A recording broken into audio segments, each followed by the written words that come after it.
Let's bring this meeting to order. Board Clerk, please read the roll call.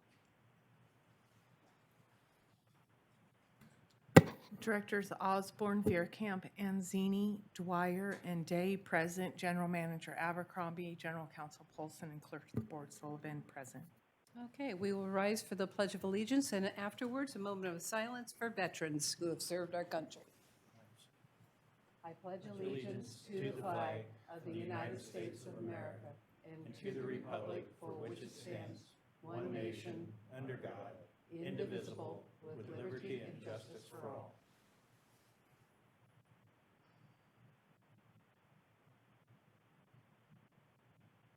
Thank you.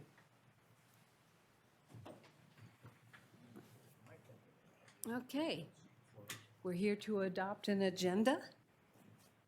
Anyone want to move forward on adopting the agenda as it is? I'll move that we Okay. adopt the agenda as presented. Okay, Director Dwyer and then Director Day, seconded to adopt the agenda. Board Clerk?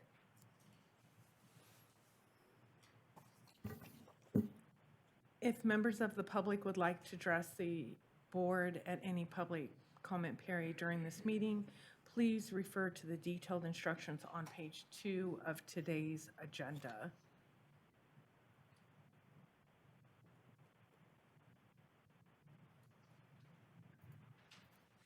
President Anzini, it does not appear there are any members of the public wishing to speak on the adoption of today's agenda. I believe we're ready for the vote. Okay. Board members can vote.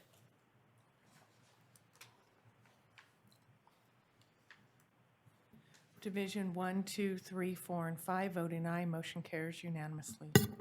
All right, we'll move on to communications. General Manager. For employee recognition, I have one today. The district received a call from customer John Rowe, who expressed his appreciation to the district for the waterfront newsletter. Mr. Rowe stated he really enjoys receiving the waterfront with his bill, probably the waterfront more than his bill, and reads every word. He also stated that he really likes Jim's articles and is appreciated that Jim takes such great care of EID and hires great staff, and we have the best system around. Well, I have a small piece in the waterfront. Jesse and team does a lot of that, and so does the other leadership team, but really nice to receive recognition on trying to communicate EID's information to our customers through the waterfront. This is good news. Thank you very much. And it seems like maybe Jim, whose birthday is today, by the way, has a good friend. All right, we'll move on to public comment. Any members in the audience have a public comment? Please come forward. Right, I'm sorry, on items not on the agenda.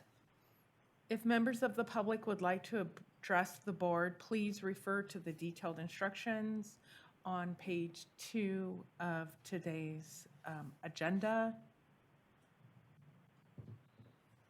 President Anzini, it does not appear there are any members of the public wishing to speak on today's open public comment period. All right, communications.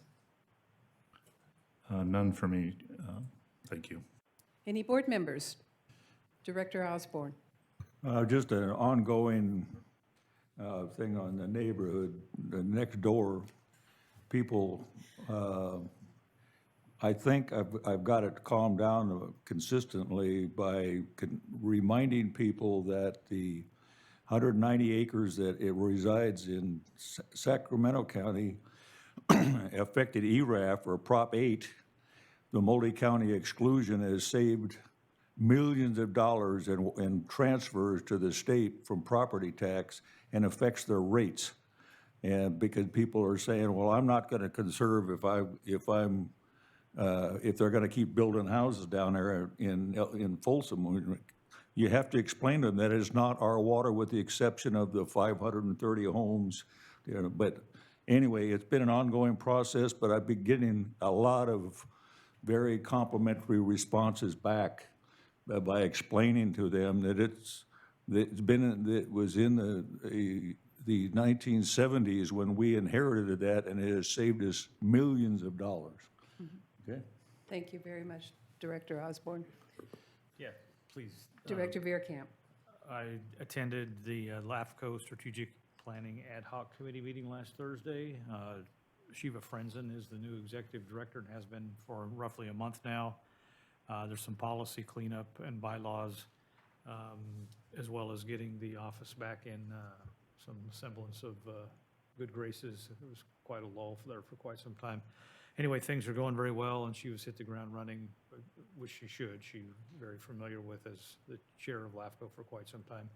So things are going well there, and we have a November-December meeting, December 7th. So that'll be the next LAFCO meeting, 5:30 PM. Okay. Any other board members? No? Okay. We'll move on to approve the consent calendar as it is. Any items do board members want to have pulled from the consent calendar? No? Move one. Okay. Second? All right. Consent calendar is up for adoption. Motion by Director Osborne and seconded by Director Veerkamp. Maybe. When did you become a doctor? All right. If members of the public would like to address the board, please refer to the detailed instructions on page 2 of today's agenda. This is public comment on the approval of the consent calendar moved by Director Osborne, seconded by Director Veerkamp. President Anzini, it does not appear there are any members of the public wishing to speak. I believe we're ready for the vote. All right. Board members, go ahead and cast your ballot.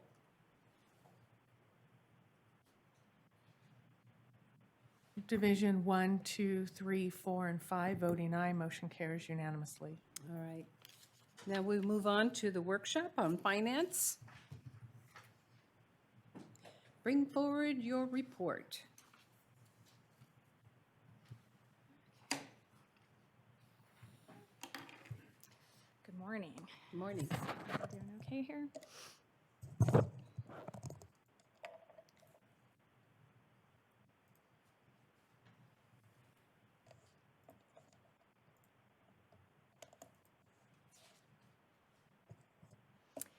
Good morning, Director Anzini, President Anzini, and members of the board. Jamie Bandy, Finance Director. I am here this morning with the 2023-2024 operating budget and 2023 to 2027 financial plan workshop. Next slide. So beginning with some previous board action, in March of 2000, the board adopted a multi-year operating budget process. Most recently, in December 2021, the board adopted the 2021 to 22 mid-cycle operating budget and the 22 to 26 financial plan. This included the implementation of the previously approved 5% rate increases for 2022 for water and recycled water, with a 0% increase for wastewater for 2022. As we go through today's presentation, we'll be referencing this budget and the financial plan as we're looking ahead to the district's operations and the forecasted Could you needs. bring your microphone down just a little bit more? Thank you. There you go. Next slide, please. Okay, just a quick overview of what we're going to be discussing today. We will look at year-end projections for 2022. We'll look ahead at the revenue and expense projections for 2023 and 24. Take a look at our debt service coverage, and then finally our 2023 to 27 5-year forecast and our projected cash reserve balances. Okay, next slide. So as many of us have experienced in our personal lives, this year brought on significant unanticipated changes. The district was not exempt to these changes as we felt the impact of rising costs of goods and services, as well as several challenges with available supplies. Looking here at our revenue projections for 2022, Our revenues are projected to come in just under $5 million less than what was anticipated. The major contributors include our FCC revenue, our property tax revenue, and then some grant revenue. Our FCCs are projected to be about $1.3 million lower than what we anticipated. Our property tax revenue, however, is projected to be about $1.8 million higher. And then, as I previously discussed earlier in the year, we had about $7 million of grant revenue that we had forecasted for '22, but we did actually receive that in 2021. Next slide, please. Okay, looking ahead at projections for '23-24, staff has projected the FCC revenue at $10 million for '23 and '24. This is based on developer estimates, projected activity, and anticipated ongoing uncertainties in the economy. This is about $3.2 million lower than what was budgeted for 2022. Our property tax, however, is projected to come in slightly higher at about $760,000 over what was anticipated for '22. On this slide here, you'll see the rate revenues are projected to increase about $2 million from the implementation of the previously adopted rate adjustment for 2023 for water, wastewater, and recycled water. I do want to point out on this slide, the projected numbers for 2024 do include rate increases for all three utilities, and we will discuss this in more detail a little later in the presentation. Can we back up just for a second? Sorry, I wasn't quick enough to. That's okay. On the FCC charges that were $3 million less than we planned, Yes. approximately how many homes is that? I can't remember what our FCC, $30,000, someplace in that range? I don't know, Mike, do you have some? Mike, numbers? good, there he is. Good morning, Mike Brink, Development Services Supervisor. The FCCs for wastewater and water per house, like $33,000 total. So every 3 houses is $100,000 of income. And so 30 houses would be $1 million. So then roughly 90-some connections or houses, fewer than we predicted. That's correct. And we predicted, as I recall, around 400, 500. I forget the number, it was like $13 million, I think what Jamie had in the budget, so 13 times 30. Can't do that. Yeah. Okay. Thank you. Just wanted to kind of put that in perspective that the slowdown in development is definitely impacting our revenues, and 400 fewer homes is quite a few. And it's really unknown for the future, as you can expect, with interest rates getting higher. Yeah. Cost of installing pipelines has really gone up, as we see with our CIP project. So it's a, best case, these numbers would be higher, but who knows what's going to happen in '24 and '23. Thank you, Mike. If I may, the good news, bad news about FCC revenue dropping is that we don't use it in our operating budget like was done many, many years ago. And so that's good. That's a much better way to manage our money. It can impact, obviously, our infrastructure plans and project plans, because some of that money is going towards maintaining things or building for future growth, which we might have to slow down. So. Thank you. Sorry to make you go backwards. That's okay. Thank you. Okay, next slide, please. Okay. All right, so just taking a quick look at sort of our development approach to the budget. So looking at our projected year-end expenditures, we look at the actual expenditures as of July 31st. Those are typically annualized and adjusted for any known differences. And then as we sort of further refine those numbers, we were looking at the August and September budget status reports as well. While our current model does include annualizing, Really looking ahead this next year, staff is going to kind of monitor those projections and costs a little bit closer to just sort of make sure we're on track as we go along. Looking ahead to the, excuse me, 2023 to 2024 budget, staff was directed to limit their program budgets to a not to exceed 6% increase over the 2022 operating budget, kind of given the ongoing inflationary pressures.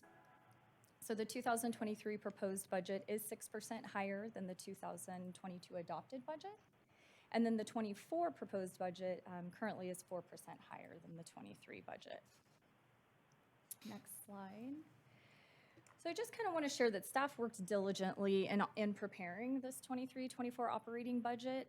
There were a number of challenging financial considerations that presented themselves during this time. A lot of that had to do with the continued cost increases for labor, materials, and services, increases to our contractual services, the continuing need to fund the CIP, and as we just referenced, the lower projections of the FCC revenue. Two overriding priorities, though, that were continuously considered during this process were maintaining a reliable level of service to our customers that protects both public health and safety and the environment while also being fiscally responsible. Next slide, please. Can you go back one more? Yeah, absolutely. My computer kind of blew up here. The first one was an increase of 6.5 for 2023 is over what we budgeted. That's exactly what I saw. Go back one more. Oh, oop, okay, now come back the other way. There it is. So on the 2023 proposed operating, okay, right now it says the budget is 6% higher than what we adopted this year. So, The 23 proposed is 6% right, so higher. the 2024 is 4% higher, so that's about a 10%. Correct. Okay, Over 22. just for those 2 years? Yeah, all right. Yeah, so far. Yep, we're good right here. Okay, so looking specifically right now at our personnel expenses, overall there was about an 11% or $3.7 million decrease projected for our personnel expenses. The gross wages are projected to increase while the benefits are projected to decrease. One thing I'd like to point out with the wages is the 2022 adopted budget included a 2% cost of living increase. However, labor negotiations concluded after the budget had been adopted, and the results of the negotiations included a 6% wage adjustment, therefore an additional 4% than what was initially adopted. Looking ahead, the total wages for 2023 also include a maximum 5% cost of living increase that was previously negotiated with the represented associations. Looking at our capitalized labor offset, for 2023, we are projecting to be at about $6.3 million. That includes $1.1 million related to multiple staff working on the district's Hansen upgrade.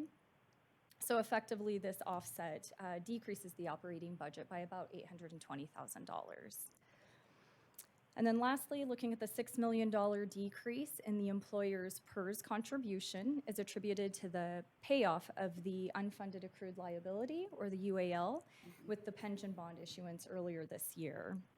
Jamie, I'm yes. sorry, No, does that, I know that reflects the bond we did, but does that then, because we're paying interest on those bonds? Right, so the costs are included in our debt service, which we will see a little bit later as Okay.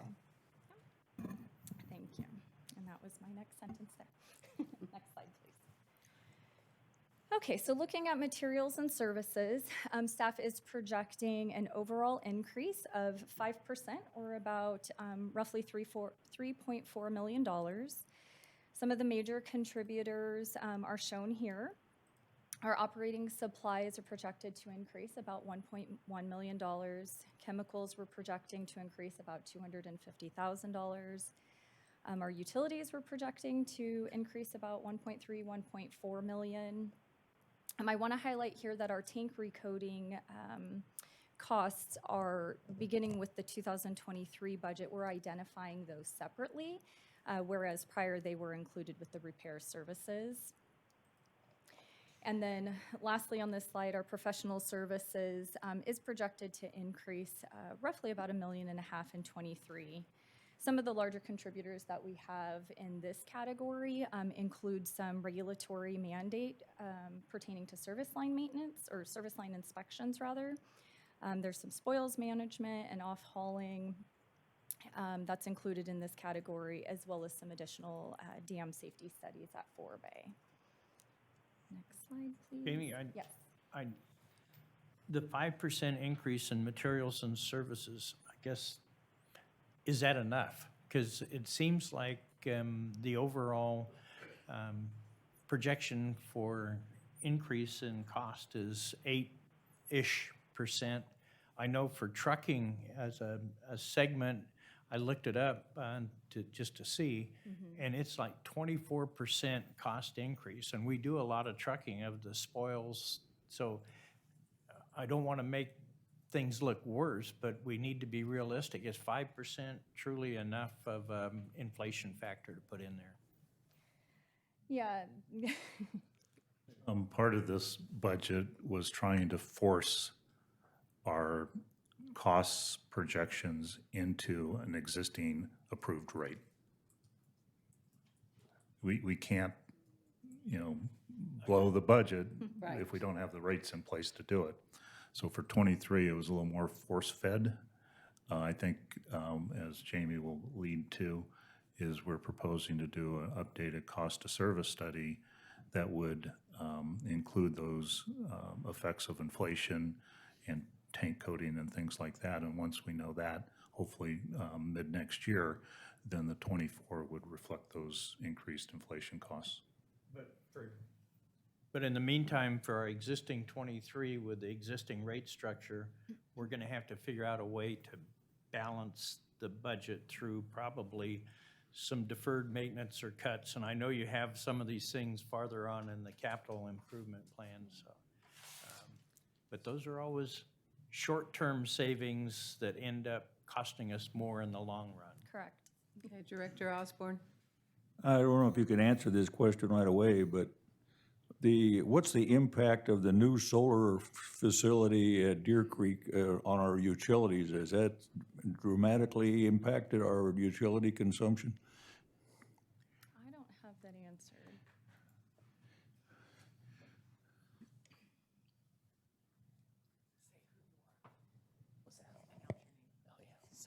Brian Mueller, Director of Engineering.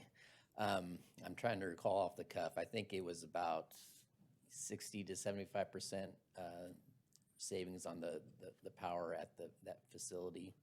Not positive, but Well, so that's that close should be enough, reflected but a little bit. it has made a significant impact on our utility bills at that particular facility. Yeah, it was, and we also expanded the facility at El Dorado Hills as Eldorado well. Hills. Yeah. Thank you, Brian.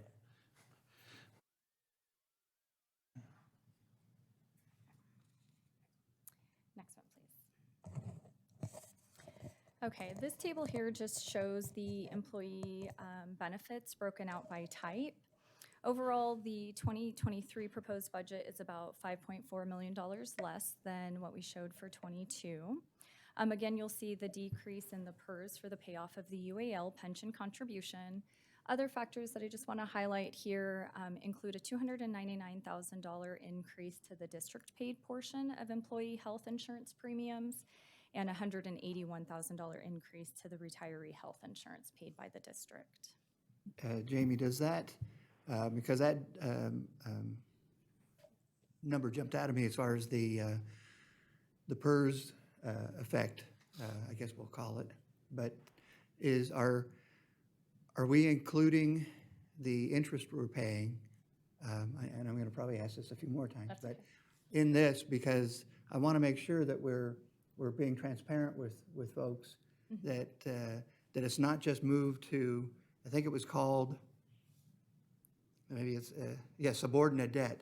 That it just starts getting buried in amongst all the other stuff that we constantly on our charts and such recognize the interest costs and then eventually the principal and interest costs that we're paying for that.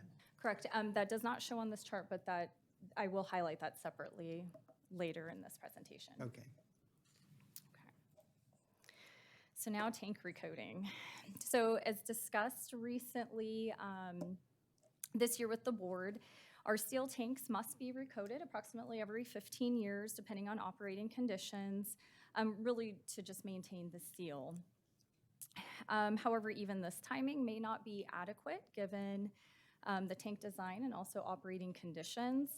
Our ongoing deferred maintenance has also significantly increased cost over time. To address this challenge, staff has prepared a recoding schedule for each of the district's steel tanks. Unfortunately, the district's financial plan shows that the revenue, our current revenue is not capable of maintaining that 15-year recoding schedule at this time. That schedule would actually require about 2 tanks per year. So again, to sort of address this, staff revised the recoding schedule, which has now reduced the maintenance to 1 to 1.5 tanks per year. And obviously, this is just to avoid further deterioration until sufficient funding is available to allocate towards this. Next slide, please. This first slide here shows what the 15-year maintenance cycle would look like if we were able to do 2 tanks per year. You can see, and this is just for the next 5-year period, you can see at the bottom of this slide that the total cost is about $30 million over the 5-year period if we were able to sustain that original schedule. Next slide. This here is the revised schedule. This includes anywhere from 1 to 1.5 tanks each year. Looking over the 5-year period here, you'll see that the total cost is about $14.5 million. The full schedule for all of the tanks is also included in your board packets if you wanted to see that. So for 2024, I'm sorry, wrong button. For 2024, we don't have any drinking water tanks in the plan. We pulled that, which one was it? Tank 7. We moved that down Out. to 2025. And deferred that.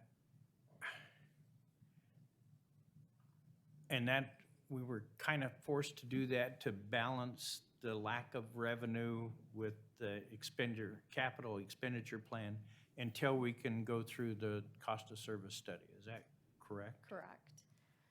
Okay. And if you look at the 5-year forecast, when she gets to it, if we had included our preferred tank recoding schedule, we'd have negative cash at the end of 5 years. Yeah, and the 15-year cycle, I think as Director Verkamp and I think Director Anzini, when we went to look at the tank recoding process in Camino, by deferring that maintenance for so long, not only was it the cost of recoding the tank, but the ceiling beams had all deteriorated and you know, it was really devastating to not maintain them and very cost ineffective to keep deferring that maintenance as the condition deteriorates, and then we have to spend way more money to bring those back into compliance. I would counter argue that the pushing it out a year is not a horrible thing in order to help balance the budget. It's not going to change it from 15 to 16, not going to change the condition that materially. Yes, if we bumped it out 10 years, yeah, that would be a whole different ball of wax. What inflation factor did we use to project out to 2027? There's got to be significant costs from the next 5 years. Good morning, Dan Corcoran, Operations Director. The schedule that Patrick and Tracy have put together for you just assumes a 3% compounded all the way through. So, because we're looking at 20, 30 years out. So obviously in the near-term years, those may be low. But I think what's important to note that even with the existing proposed schedule, we're nowhere near 15 years right now. We're 20, 25 years. And with this revised schedule, some of them are pushing 30 years between coatings. So I understand the importance of saying one more year, but I feel compelled to tell you that we're beyond overdue at this point. And you've seen some of that information in the field. We're trying to develop a long-term strategic plan for you, but it's going to take a while before we can actually get to the ideal time frame. It's baby steps, like we did with service lines. We'll start slowly factoring this into a long-term plan. It's going to take a while to get there, but this is the foundation to hopefully get you to that point. But the short answer is 3%. Okay. Next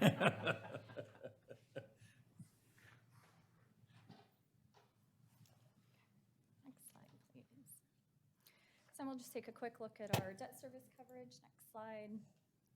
Really here, reflected in this chart, the district does project that it will meet and exceed the 1.25 times coverage bond covenant requirement for 23 and 24 with the projected budget as it appears here.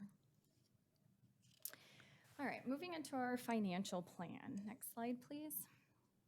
Just looking at a little background, in November of 2014, the district held a financial plan workshop where plan objectives were established.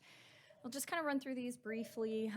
The objectives were to generate adequate revenues to fund our operating costs, pay our debt, meet debt covenants, maintain adequate reserves, maintain service and reliability levels for taxpayers. We want to avoid customer rate shock through the use of annual rate adjustments. We also want to maintain strong credit ratings to obtain better interest rates when we issue debt. To maintain CIP funding levels to replace critical assets timely and to avoid failures while also providing safe and reliable service to our customers. And lastly, to maintain strong debt coverage ratios. If I may, go back one, Jen. There we go. Couple things on the maintaining strong debt coverage ratios. Our ratios are good and much better than they were in some years past. And in particular, on the sewer side, they're beyond good. They are probably too high. And I think that when we get to the ideas of these changes in rate increases, I think I hope the board will remember that. And then going up, avoid customer rate shock. We'll talk more about that in a little bit, and whether we're going to do that or not. Okay, thank you. Yeah, I think you'll see, Ellen, and I appreciate those comments. I think when you look at the cash flow projections, I think there'll be a different perspective on that. But we'll get there in about 4 or 5 slides. Okay, so just a quick review of what our current existing rates are. So the 2021 to 25 financial plan includes rates that were adopted following a cost of service study and a Proposition 218 process. The current rates for water and recycled water include a 5% rate increase in each year in 2021 through 25. The current rates for wastewater did not have an increase in 2022, but there is a planned 1% rate increase for 23 and 24 and a 3% rate increase in 25. So implementation of the rates obviously is very important to help produce funds for replacing our aging infrastructure and maintaining that debt coverage. Next slide, please.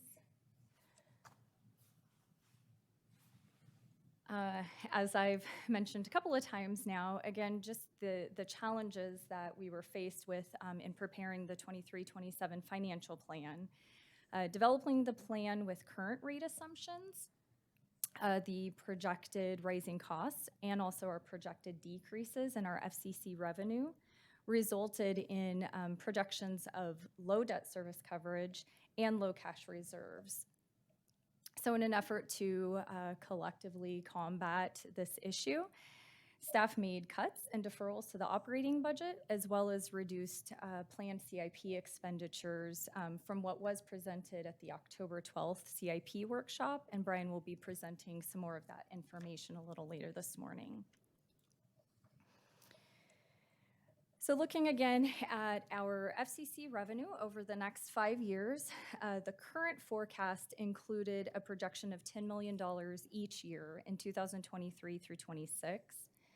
The proposed forecast, however, again, just based on developer estimates and our projected activity, includes projections of $10 million still for 23 and 24. However, the projections do decrease to about $6.5 million in 25 and 26, and then further decrease to 5% rather in 27.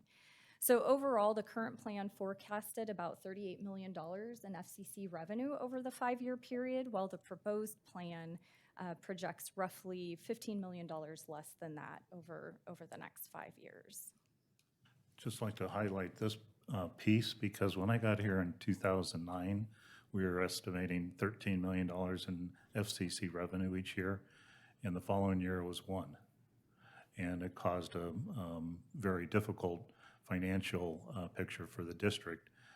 So one, we wanted to try and be as transparent forecasting this change to the board, because if we do have a recession and we have slower housing growth, we need to have it reflected in the forecast. And I didn't want to have the same situation occur back then. So now, is this right? Is it wrong? I mean, we'll find out. But we're also thinking, how many more developments are actually being pushed through the county? I think it's starting to slow down a little bit on available land to put homes on. So we'll need to consider that in our long-term forecast as well. Yeah, not only the slowdown in development caused by market conditions and interest rates and all the factors that go into the housing market, but there's also a strong contingent in the county that's anti-growth. And so this is kind of the price of that attitude. I'm not proposing more growth, but we need to get the good grip on what we're really looking at for the county, for our service area, in terms of realistic new connections. Next slide, please. Yeah, and I think, all of this is a really great point. I think it's fair to say that no one really anticipated, the roughly 9% inflation that we've experienced this year. So taking that into consideration, the proposed 5-year plan does adjust the CPI increases slightly up from what was forecasted previously. As you can see illustrated on the slide before you, the proposed projections include a not to exceed amount of 6% increase in 2023, 5% in 24, 3% in 25, and then a 2% increase in 26 and 27. The current plan, as you can see, was forecasted lower increases in each year of the plan. I have a question, or at least to point out something that I'm not sure we have addressed. Maybe we will later. But, this year's CPI has been exceedingly expensive for any infrastructure plans. And somewhere we have to address that. We did a lot in 2020 when we refinanced and the debt service. But in this case, they're catching up with us. And we have to kind of recognize the fact, including our ratepayers, to realize that we have been ahead of the game, but now it's all catching up. And we might be okay with this very conservative outlook, but there are other water companies and other public utilities that haven't planned that.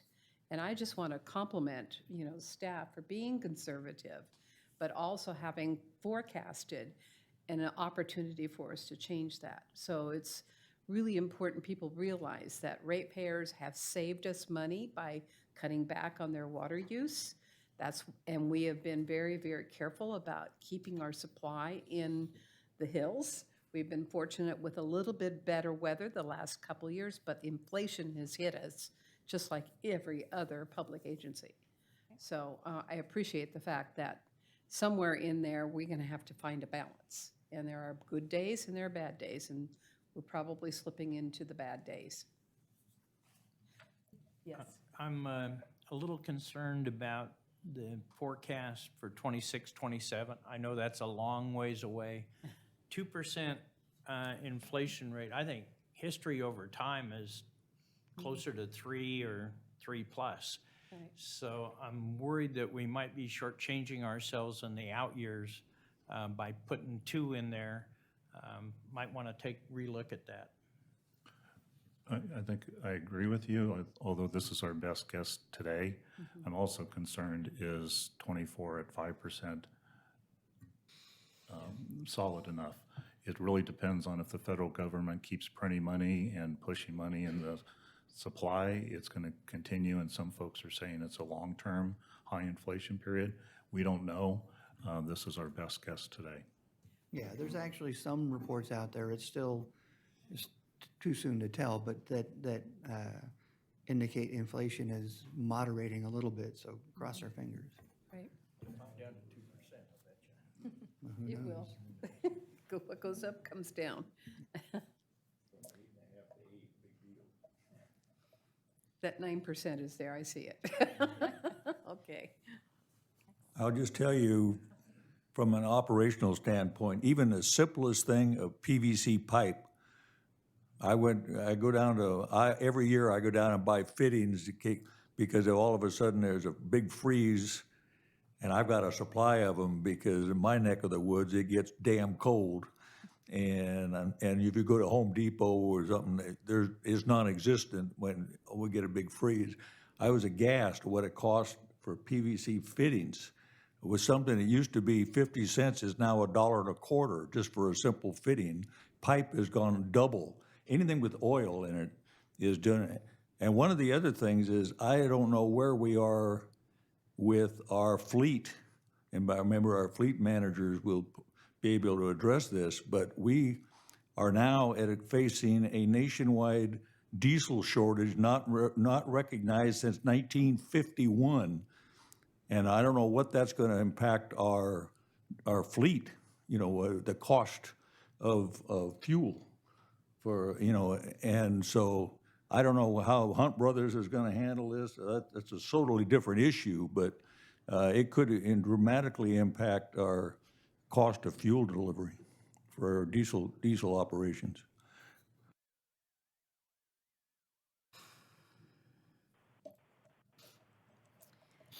Okay, so staff did evaluate all areas of the district's financial plan, including any potential future debt.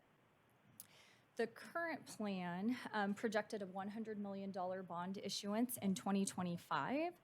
However, the proposed plan presented today does break that issuance up into 2 separate bond sales based on the schedules of the projects to be included, and also to help reduce the debt payments between 2024 and 2026.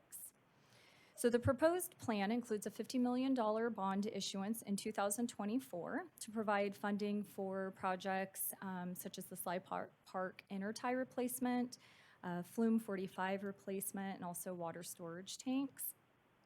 Then a separate $60 million issuance is projected in 2027, and this is to include projects such as the Silver Lake Dam replacement, Flume 48 replacement, and ongoing water treatment plant improvements. So the next few charts will illustrate the district's existing outstanding debt through 2025, and we can kind of go through these. The next one is the projected outstanding debt through 2027. And then lastly, this here is the annual debt service payment. So I want to highlight the red is the estimated debt service payment from the 2024 projected issuance. And as of right now, we just used the current interest rates, about 4%, for our estimate of what that payment would look like. Yeah, Jamie, this one jumped out at me.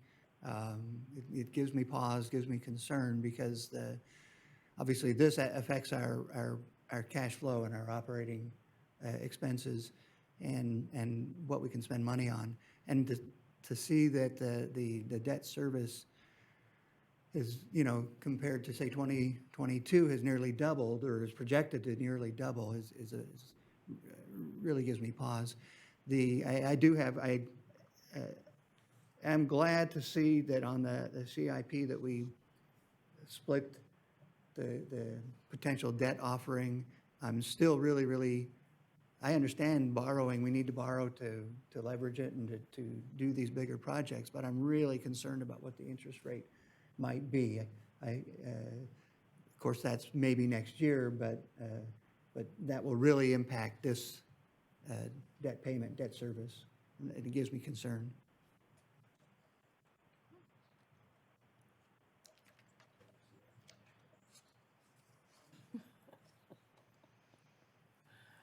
Okay. So we've just kind of continued to talk about the different challenges that we've faced just this year, and really what we're facing in future years coming up.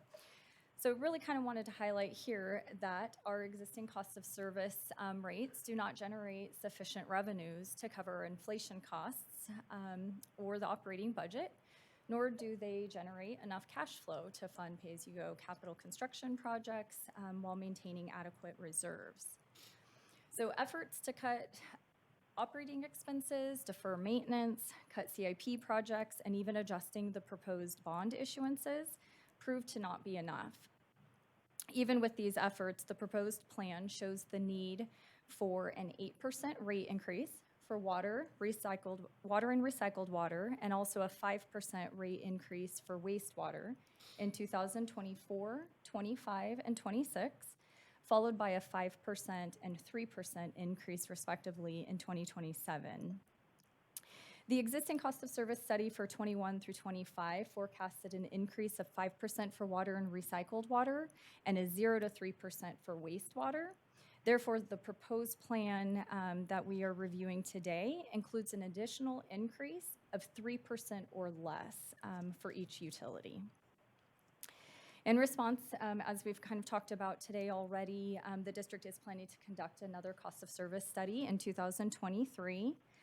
We will have an independent consultant come in to conduct and prepare that cost of service study for the board's review next year.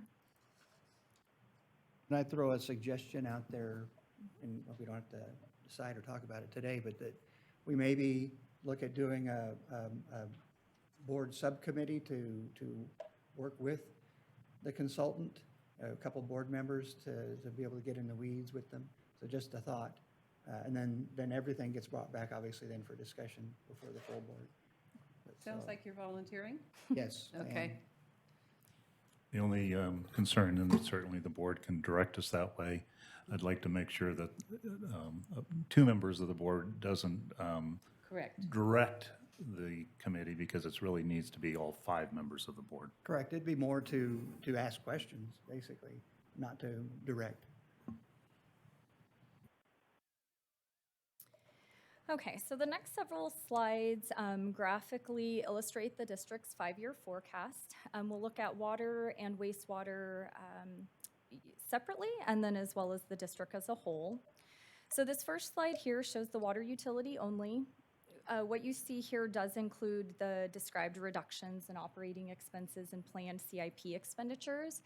However, this chart does show it with the existing rates as they are adopted today, and then that is extended through or beyond 2025 for illustration purposes here.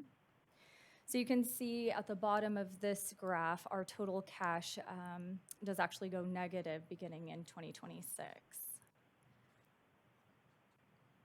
Down below that.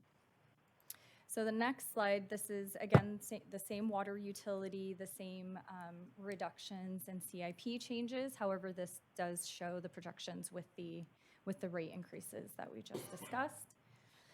So while total cash remains positive, you can see that this still reflects very low cash balances in 2026 and 2027, even with the proposed rate increases. The next slide is the wastewater only, and it's going to be the same setup here, first showing the current rates with the current projected increases. And then the next slide after, okay.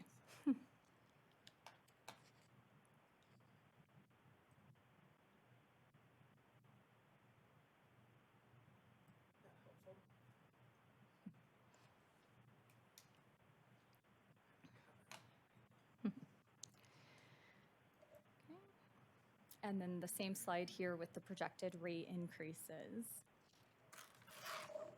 That's Yeah, for and wastewater I only. would just point out, if you could go back one slide, Jen, that even with this, we never get into negative cash at the bottom. We have not a lot of big wastewater projects that we see on the horizon. And so anyhow, just something for the board to consider, that we may not need to do these very large increases just to pad our reserves.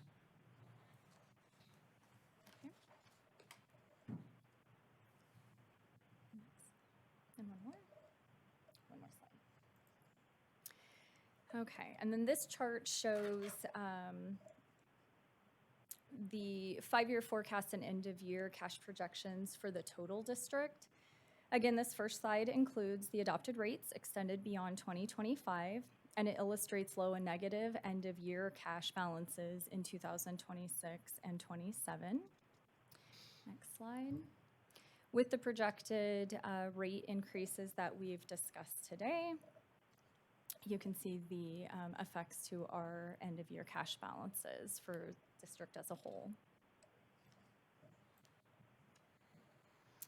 Okay, the final slides in today's presentation includes the district's debt service coverage in addition to just the overall cash balance. Again, this first slide here, for comparison purposes, does show the existing rates as they stand today. And one thing I'd like to highlight here is in 2025, if you look at the very bottom for our debt service coverage, it is very thin, barely meeting the minimum requirement at 1.1. And the next slide, this is with the projected rate increases that we've discussed today.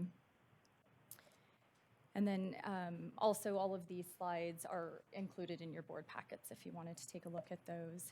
The last two slides on here are just showing the same information for the water utility only and the wastewater utility only.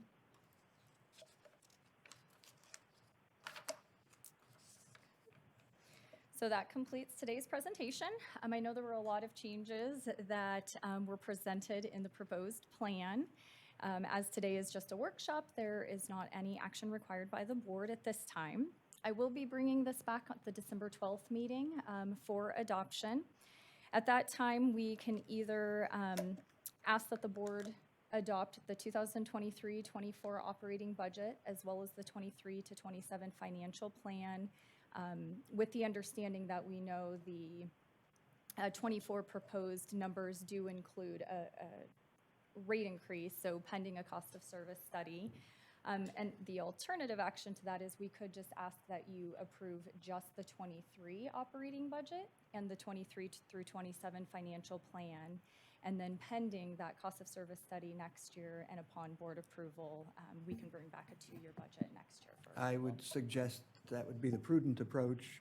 I think we should go through the cost of service study. I mean, it's going to be a more thorough one than we've done for like 10, 12 years, something like that. So I think that would be the prudent course, the latter, what you suggested. All right. Director Dwyer. It's also quite possible, because we're guessing about a lot of things. There's a lot of estimates and, the inflation rate and the connection charges for FCCs are just a lot of variables and a lot of unknowns. It's quite possible that the detailed cost of service study could come back with a rate increase that exceeds the 8%. Don't know, We don't know. right? Yeah, just for the board's information, normally, at least the original consultants use our financial plan. They may tweak some of the assumptions, but essentially it tells you, okay, how much revenue you need to fulfill your operating costs and capital improvement needs. And the cost of service study then takes that revenue requirement and then allocates it across customer classes, both fixed and variable charges. So they'll probably use most of our financial plan as a foundation to allocate the cost across the customer classes. Including our projections for cost increases? Certainly, they'll provide guidance. Are they, accurate? Should you change them? But I think the foundation is going to be our financial plan, and then they'll tweak it. They may come back and say, hey, your 5% forecast in inflation in 25 is just way too low. You're going to have to bump that up. So there'll be some tweaking on that. Director Veerkamp. Yeah, really appreciate all the hard work that everybody's put into this. It certainly becomes more and more complicated as we go month to month in California. I make it a passion of mine to look at other areas, other counties and so forth, and in the state, we're all feeling this same sort of pinch, obviously, and then obviously in other states, they're not because they're set up differently and the regulations aren't there. But yeah, I think, given the current state of the state and where things are headed, year to year is probably the best way to go. Looking, obviously, always a 5-year forecast, but year to year, at least right now, is something we should, really focus on. We don't want to give more reason to our good people that are our wage earners, as well as paying all of the taxes, another reason to leave the state. Unfortunately, our hands are pretty tied by this, again, state regulation and so forth, but we got to be just as careful as we can because the cost of everything is just astronomical, and it really puts a squeeze on everybody, as well as the ability, I think, and I've said it before, ability to green up our landscape, and we burn it up. So there's a nexus there that I don't think the state looks at all, but it's just something, and I would certainly as well be willing to help out if you want to have a finance ad hoc to participate in that, so. Okay, we got 2 volunteers, thanks. One more, and then okay. Director Osborne. Just a comment, keep in the back of your mind, we've got to protect that bond rating. And because that extrapolates into huge difference in cost of debt. So whatever that A+ rating we have, we've got to protect that. I can go back when I first got here, we were C+ B-, and we have taken that up numerous notches and protect that rate is premier. Okay, thanks. Okay, our attorney. President Anzini, I just wanted to make a comment. There have been a couple of directors that have suggested that the board establish a committee to review the cost of services. I just wanted to remind you that our current administrative regulations already establish a committee of the board for finance rates and charges. It doesn't require the committee to meet, but it does suggest that the committee may meet on a quarterly basis. So I would just suggest that we utilize the existing standing committee. Actually, this is a standing committee comprised of all 5 board members. Okay. So, we could utilize the existing standing committee in order to review and provide guidance to the cost of services study as it proceeds, beginning as early as next year and hold meetings on a quarterly Is there basis. an ad hoc committee situation there- we could use instead? The board has the discretion to create ad hoc committees, but be mindful that an ad hoc committee is specifically defined, and it very well may be, I'd have to look into this, but it very well may be that an ad hoc committee would really serve no benefit because of the subject matter which this committee will be reviewing, which is finance rates and charges.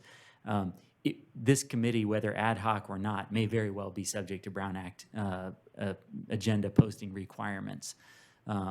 notwithstanding the sort of temporary nature. So let me think about that a little bit more, but since the general manager suggested, and I think he's right, that all 5 board members would really benefit from providing sort of insight and guidance on this topic, you might as well just use the standing committee. But Okay. I'll defer to you Okay. on that decision. Now, it's something we can discuss before we leave this meeting, but it's not on the agenda, so. No. I mean, it would be when we bring the cost of service study proposal, then that would be I think, the appropriate time. Okay, we'll do it Just, that way. just to remind the board on the one we did back in 2010, the big one we did, almost every board meeting, I'd bring the results of the committee's work to the board. So the board could all participate in it and give us guidance. And it gave me an opportunity to make that a public presentation so that everybody could see it, which is an important factor too. Transparency. And then secondly, to Director Osborne's question or statement about the bonds, we're going to be going out in '24 probably and '27. And one of the biggest things the Moody's and Standard & Poor's credit us with when we got the bond rating is our cash position. And we're not in a very good cash position now, so I hope the cost of service study will be prepared along with our financial plan that puts us in a much better cash position going forward before we go to bond. Okay. All right. Yes, Director Day. Yeah, and I'll probably reiterate this in a few weeks, but just of concern to me, and it sounded like Director Veerkamp was concerned about it. I think everybody is, that the raising costs of everything, how that's impacting the citizens of our community and of our county, our ratepayers. And they're not seeing wage increases anywhere close to these costs. And we were a little ahead of the curve on inflation. Maybe we contributed to it because we were doing 5% rate increases when the CPI was 2%. This potential rates we may discuss next year, at least as currently proposed, 5, 8, 8, 8, and 5, is nearly 40% when compounded. That's a hammer to drop on people, on top of one that we just did a few years ago that this board did. And with compounding, you're looking at, we're heading down towards, or heading up towards, nearly doubling the rates under the watch of this board. That is devastating to our community, devastating to the greening of our community. Also, we may kill the golden goose because as you raise rates so fast, people will start to use less water. That means we have less revenue because they have less water. It means we have to raise rates more. We're going to get into a horrible spiral. I think we're already headed that way, a point of diminishing returns.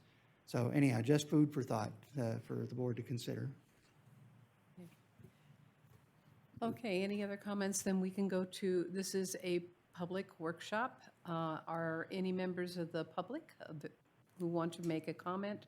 They're here to present. Anybody online? If members of the public would like to address the board, please refer to the detailed instructions on page 2 of today's agenda. No members of the public wishing to speak. Okay, we will move on to, Madam Chair? yes? I'd just like to commend Jamie and the staff for the work that went into this. I know it is not easy, as you have to look at where are we going to cut things out that we've planned for years, and how do we make these adjustments, and how do we balance our ratios to our current needs. And so I just want hats off to Jim and the staff for putting together the plan, even though it's a bitter pill to swallow, but we need to keep the district solvent. Okay, thank you. Thank you all for your time this morning and your feedback. Okay, thank you. We'll move on to information items. Operations item number 6.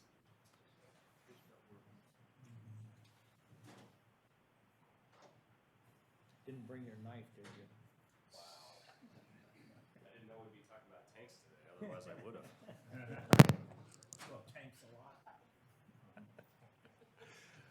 Good morning, Board. Patrick Wilson, Drinking Water Manager, here to provide an update along with Noel Russell, our supervising construction and maintenance, regarding the right-of-way reinforcement program. This is our update for today. Next slide, please.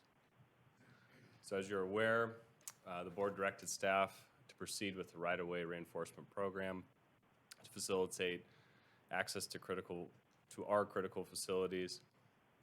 This program update we'll talk about today, our customer outreach efforts, a little bit of our anticipated schedule, and kind of the priorities ahead. Next slide, please. So the transmission system conveys water not only from the source, the water treatment plants, but also from the treatment plants out to the distribution system, of which we have about 120 miles of transmission mains. The vast majority were constructed 50 to 70 years ago. They range in size from 16 inches to 72 inches in diameter. The majority of the lines are located outside of roadways, so that access to them is very challenging. And the right-of-way is overgrown, as you'll see in a little bit. And some of the appurtenances lack the necessary access. So, air release valves that let air in and out of the pipes that need to be serviced, like the one on the right shown there, are inaccessible. That was actually tracked in by foot. To actually get out and to review that site, there's no way to drive a vehicle into it because the right-of-way is so overgrown. Blow-offs to dewater the pipeline when we do have those emergency leaks, not being able to gain access to it is shown in that previous photo with the tree growing out of it. When you actually need to get in there and to utilize those appurtenances, we're unable to without doing some additional work prior to actually making a repair. Next slide. So here's kind of an overview of the transmission system. Right now, I'll get into my next slide, I'll talk about the Camino conduit.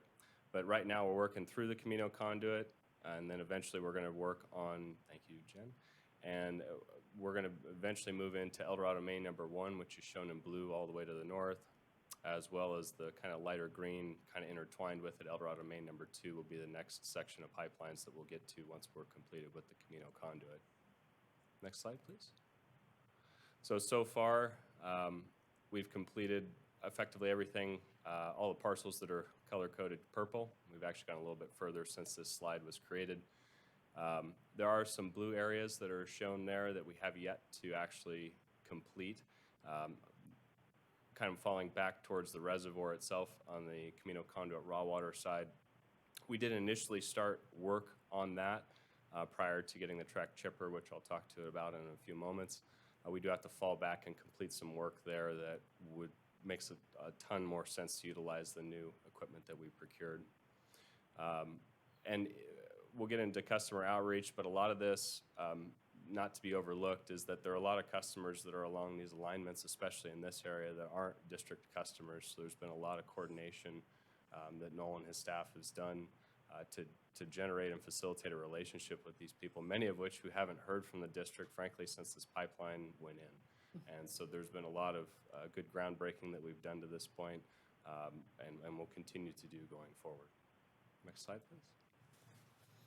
So the equipment approach, as was mentioned in the last item, we've been dealing with supply chain issues, inflationary challenges. We began working on the Camino conduit, as I mentioned, with our own in-house trailer chipper. That presented a whole onslaught of challenges, primarily from the fact of access. A lot of these pipelines, as I mentioned, especially the Camino conduit, aren't on a roadway. So being able to turn around a F-350 with a trailer behind it is a nightmare. So procuring that track chipper on the bottom right shown there in a video at the end of this slide, kind of showing it in action, but has substantially improved the ability for that right-of-way crew to move forward and has really expedited that work.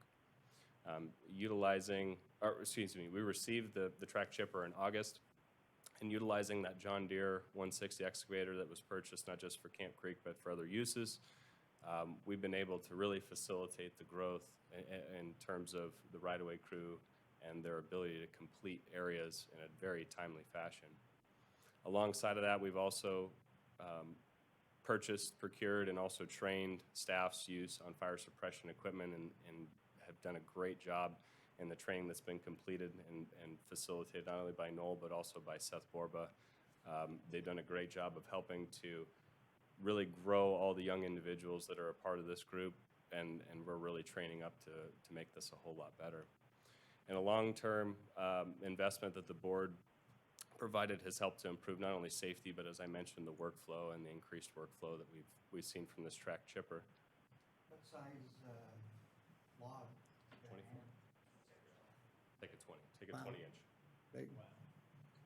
And we leave the chips on the ground?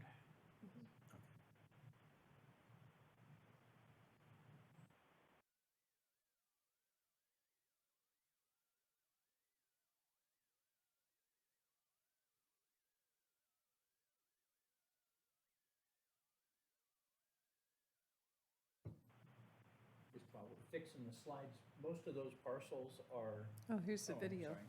There we go.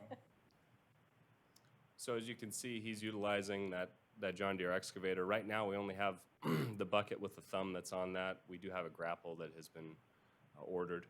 The grapple is much like you'll see on any of the forestry equipment. It has more of a finger touch to it. That'll really help with a lot of the brush, as well as picking up really the trees in general and being able to feed that.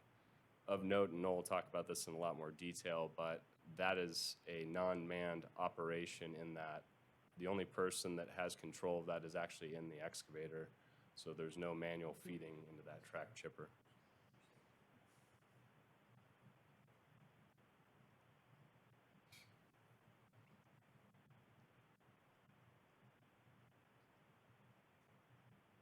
It's amazing the amount of toys they can find. It's a pretty good size lot. Can I borrow that? No. No. And most of the parcels are private parcels, or not belong to a BLM or forest or? Almost all of them are private, yeah. Okay.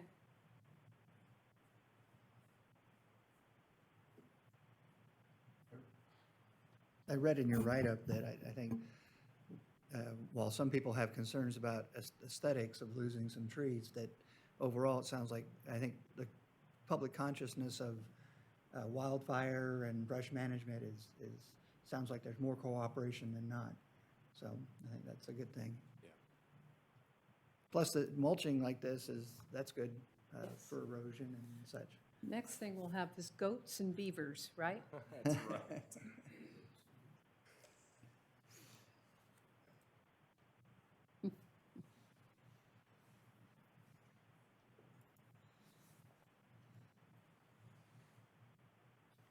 All right, next slide. So as part of this process, we have had to complete environmental review as it is subject to the California Environmental Quality Act. Staff has conducted reviews of the initial work and activities have qualified for an exemption.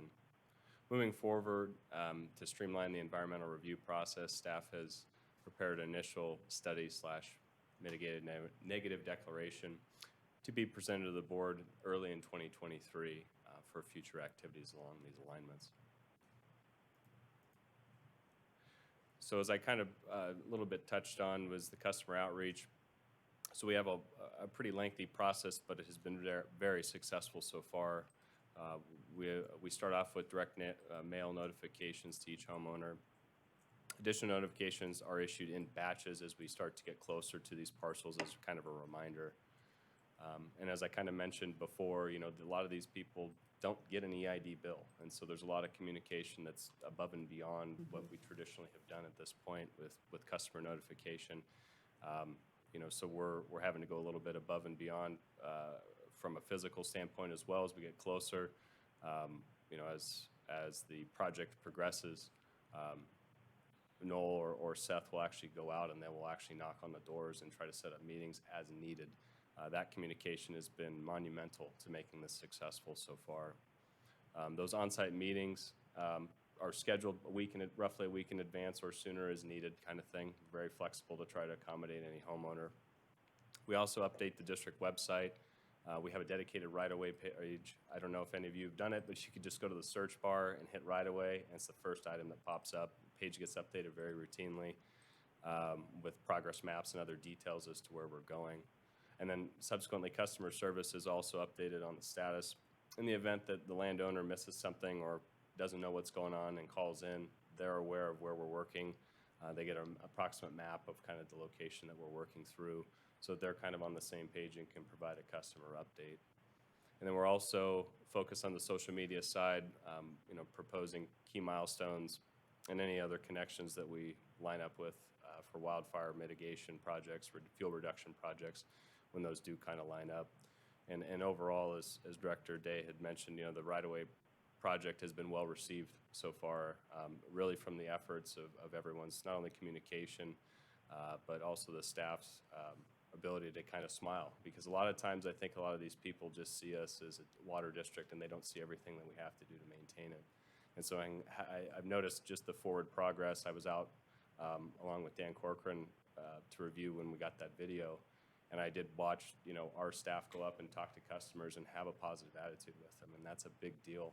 And it's really, every phone call, everything that we've heard about this project has been very well received, and I wanted to make sure to communicate that today.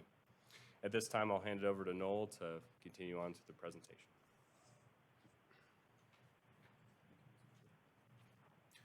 Good morning, I'm Noel, your construction supervisor for drinking water. Couple of things that I came to mind while you were speaking, Patrick, was one is we've had some other utilities come in front of us who have had contractors do the work for them. This has presented a lot of challenges for us because the contractors don't have that sense of ownership that EID employees do. And as Jim always touts, our guys do the best job. And I want to thank you for giving us the opportunity to bring this forward and really turn it into something. It's really working out. We're just getting started, but it's presented some challenges, and we've been able to partner with the landowners and let them know that we're in this with you. We want to partner with the community. We're not a contractor that's coming in and going to rape and pillage and then hit the road. You'll never see us again, because we're dealing with some of that. So anyway, I wanted to thank you for that. This particular slide is kind of demonstrative of the importance of why we're doing this program. That particular structure that's in the center bottom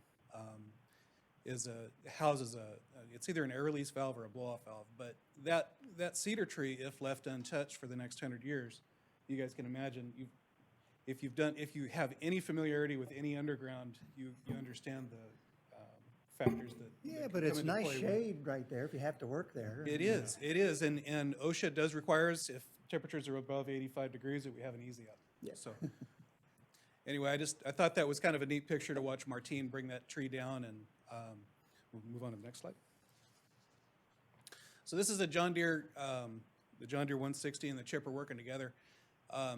These guys have done a heck of a job. On the top right, you can see kind of the trail they're leaving behind them. And it's having the track chipper and the trailer chipper as well, but having the track chipper work with the excavator has been instrumental in terms of us not having to bring in extra materials to take care of mitigation for erosion, because we're using the chips for that. We're able to broadcast those rather than having to bring in certified weed-free straw and import materials that add additional cost and more labor. So these guys have been working for about 3 or 4 months with this combination of machines and the crew, and they've gotten to the point now where the guys that are on the ground are getting far enough out ahead of Joe, who's on the excavator and running the chipper, that they're able to do some saw maintenance in the afternoon while he gets caught up to them. So it's actually starting to really work into a good program. Next slide, please. So that's Ethan up in the center, taking care of his saw maintenance for the afternoon. On the left-hand side, you can see Joe's carrying a rather large tree trunk up the hill. So some of these trees are larger than we can process on site. They're larger than that chipper will be able to handle.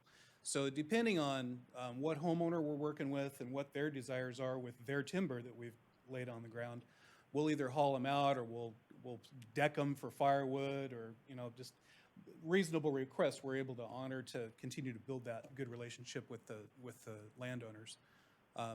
But for the most part, we're able to chip most of it. Next slide, please.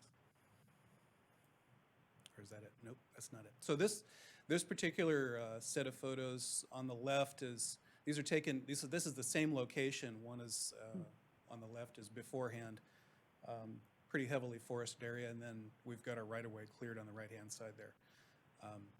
So we're leaving quite a footprint, and we're trying to be as considerate and sensitive to individual landowners' needs as well.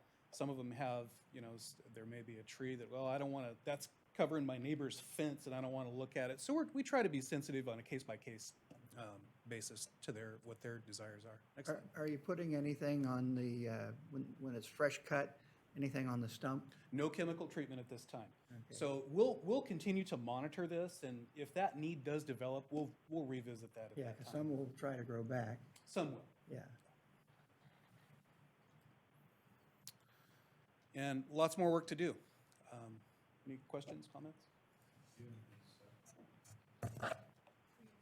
All I can say is I'm really happy to see that machine, because chippers are notoriously dangerous, and again, keeping people away from that is a real good step forward, because every once in a while you'll hear about somebody getting dragged in one of those things, and it's not a pretty sight. You're absolutely right. And a lot of the newer chippers are designed with a lot of safety measures built into them. But this particular unit, you saw the big chain that was on the front of it, you set the tree trunk on. There's no safety measures built into this machine, and it is a machine-fed only unit. So the only person that operates that or does anything with it is the guy with the remote inside the excavator. So nobody touches that machine unless it's shut down. Excellent. Just real briefly, I'd like to introduce Seth Borba. He's our Chief Construction and Maintenance guy who's really taken over and been absolutely instrumental to moving this program forward, and has done a fantastic job, and more to come. Very good. So we have a couple questions. Director Dwyer? Do you mind holding for 1 second Okay. here? I'm sorry. You're frozen. So, Well, it is Windows and it is Monday. They always update on Monday morning.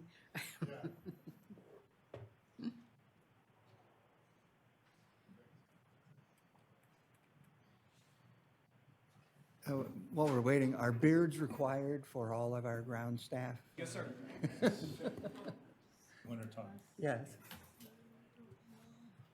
About how many of the property owners are absentee? Have you run into a problem where the property owner lives far away? We do have some property owners that are absentee, and we haven't had a lot of issues with, we've been able to get in touch with everybody so far. We're early in the game yet. I think one of the last things we want to do is go through and chop down a bunch of trees on somebody's property and surprise them. So we're going to do everything that we possibly can to make sure that we don't do that. And I guess the other comment is the lessons that you're learning from this part of the project, we can apply to our Slide Park intertie as we start getting right-of-ways and doing the necessary work eventually to build that project. I think the biggest lessons learned are open, honest communication and ownership. Right on. Thanks. Oh, not frozen anymore. Any other questions from board members? Any questions from the public?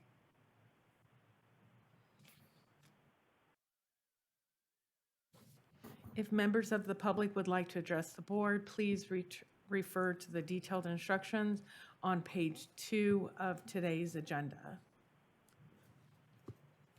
President Enzini, it does not appear there are any members of the public wishing to speak on information item number 6. Okay, thank you very much for your presentation. Very informative. Thanks, gentlemen.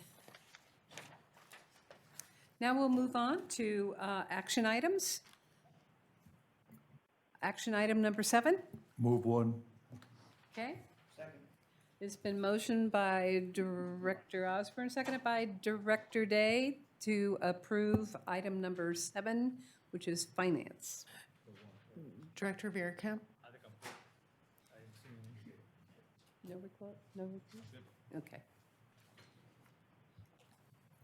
This is the time for any members of the public that are wishing to speak on action item number 7, the ratification of the general warrant registers and employee expense reimbursements. Option 1 moved by Director Osborne and seconded by Director Day. President Enzini, it does not appear there are any members members of the public wishing to speak. I believe we're ready for the vote. Okay. Board members vote. Division 1, 2, 3, 4, and 5 voting aye, motion carries unanimously. Okay. Item number 8, engineering. This is the, consider adopting the 2023-27 capital improvement plan. Mr. Mueller, it's your podium.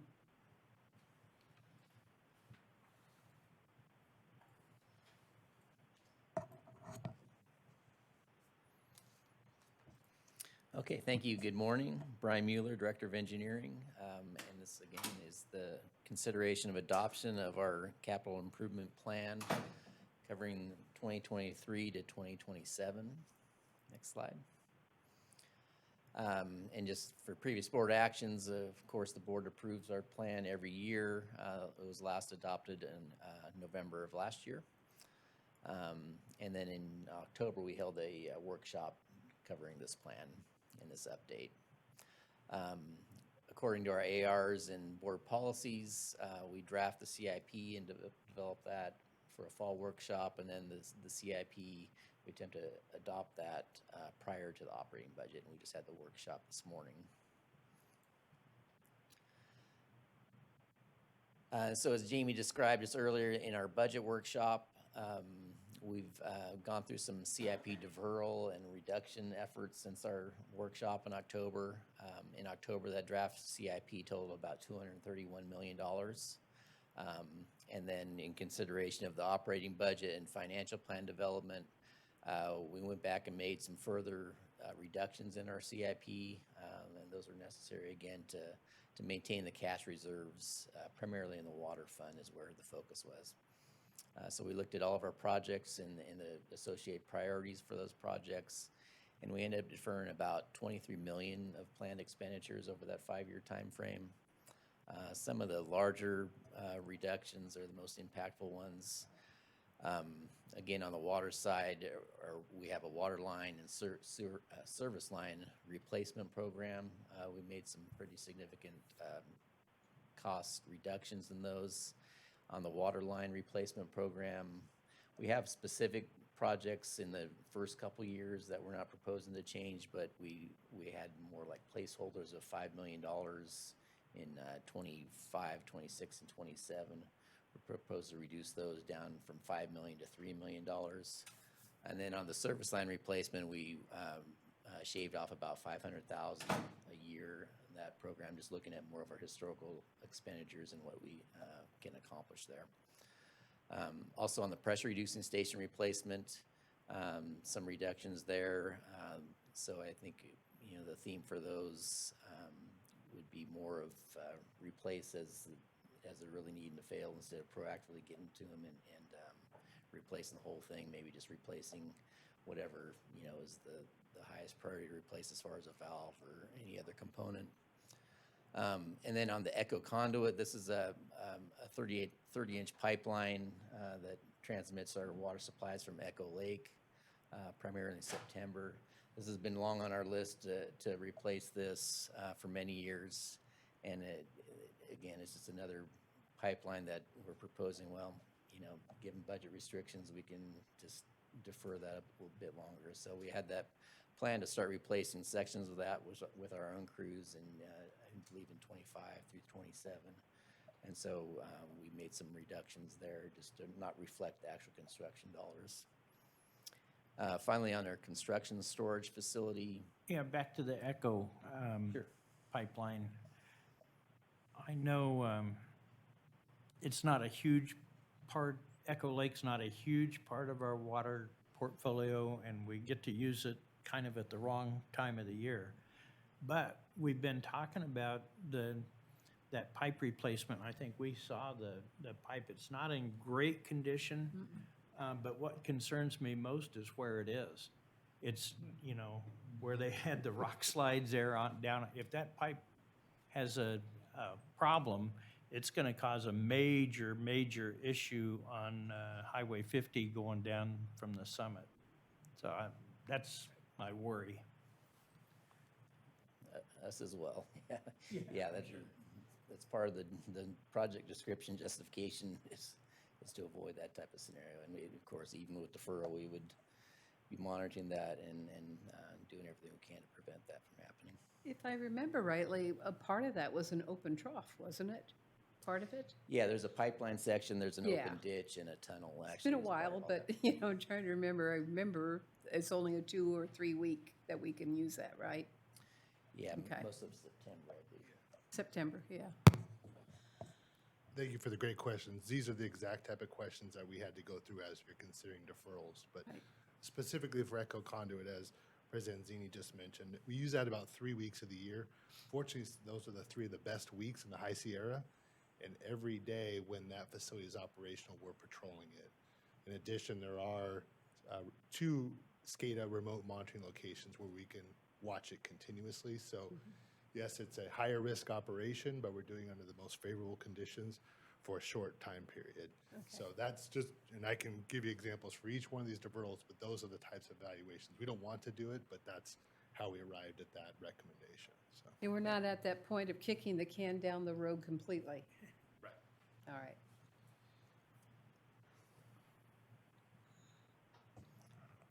And the last one, I just wanted to note that we have a planned construction storage facility for a lot of the work that Noel and his crews do. We really need a covered storage area for all of our equipment and our pipe materials up in our upper yard. We still have that in the plan, but we propose to reduce some of the components of that.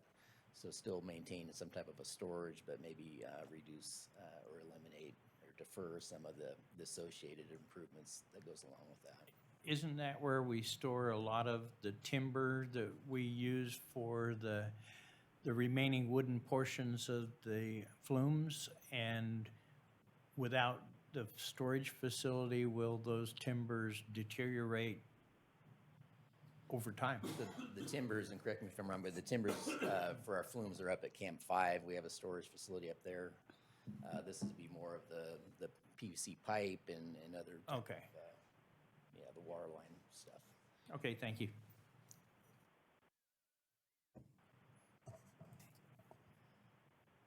Okay, and this is a result for comparing this CIP for adoption today compared with the previous plans.